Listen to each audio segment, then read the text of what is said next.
Wa ba'da hadha, il a dit, il a demandé de lui indiquer une œuvre à accomplir pour obtenir l'amour d'Allah Azza wa Jal.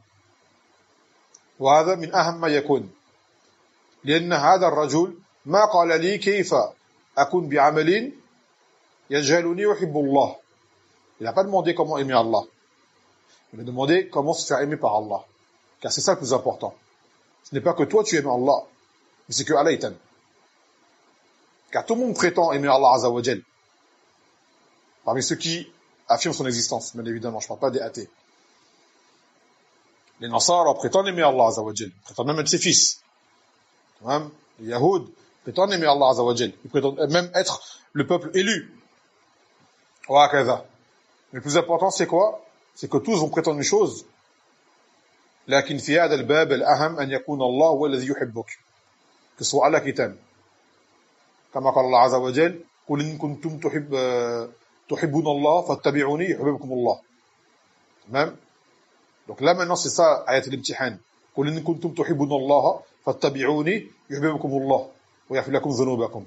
Si vous prétendez aimer Allah, parce que maintenant tout le monde dit j'aime Allah. Et donc il a dit alors suivez-moi et Allah vous aimera.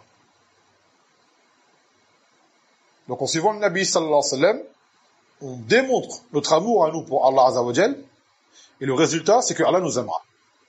وهذا كما ذكر في الأبواب السابقة, c'est ce qui est bâti sur la sincérité, bien évidemment, et mutaba'a, pas la simple prétention.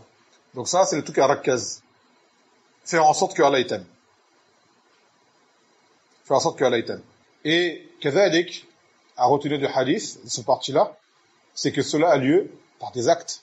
Quand Allah dullani ala amal, indique-moi une œuvre par laquelle Allah m'aimera.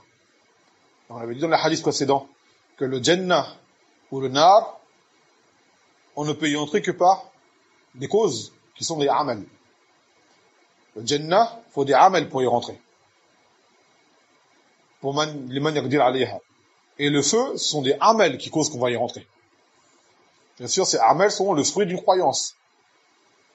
Le fruit d'une croyance.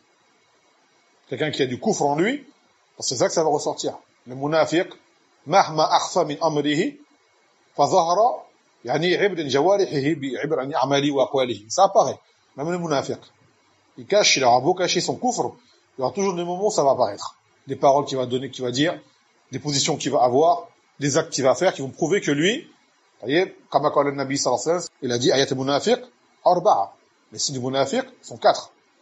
Parce que gros, qu'il y a des signes chez le munafiq, qui ne peut pas cacher. Tamam. Iza tu'mina khana. Si on lui confie une chose, il trahit. Ou iza haddatha kadhaba. Et si jamais il parle, il ment. Et si jamais il promet, kadhalik, il enfreint. Ou iza khasama fajara. Et si jamais il se dispute, il devient outrancier. Il dépasse ses limites. Et ça, c'est des amels du munafiq al-amali. Celui qui ne sort pas de l'islam. Donc, lui qui est moindre que l'autre, il aura forcément d'autres signes. Alors, comme ta'ala, wa ta'rifannahum bisimahum. Tu les connaîtras par